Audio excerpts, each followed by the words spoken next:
اینجا قلعه میری بالجوان. تماشابینان محترم، اینجا چیکار میبینین؟ استوا کار کردیسن اینجا ریمونت های محصولات های ساختمانی. انا قلعه میری بالجوان. من خیلی قلعه میری بالجوان من با نقاشی های ملی تاجیکی آرایش کرده شده است. نه خیلی که میبینین تماشابینان محترم، تعمیر رفته ایستاده است. همه جا اینجا سفالک مو کدیان اینجا ستموی نقش نگار ملی تاجیکی آرایش شده است. من این طرف رو نشده انا اینجا را نگاه کنید.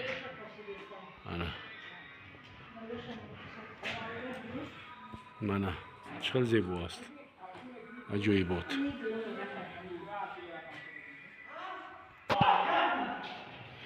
آشانی دروش میمونن که هر چیزو کوزا و هر کوزا و چی میمونن. ای طرف بیو نرا ستموی کندکار شده ای قلعه میری بالجوان. این طرفش مانندی طرفی رستاق.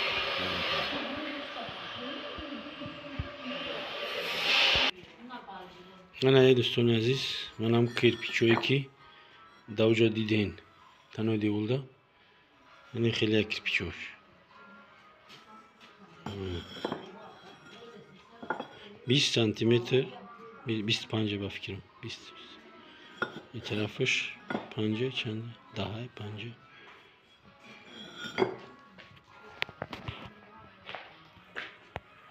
با این طرف بیرون میبوده همه تعمیر رفته سبزی. پلاکتش در اینجا است.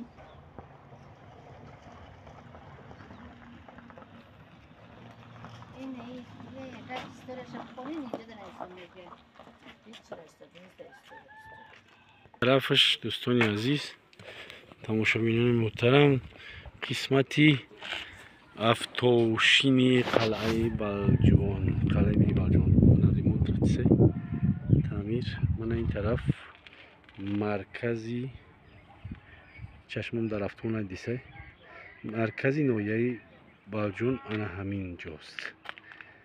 من همین جاست.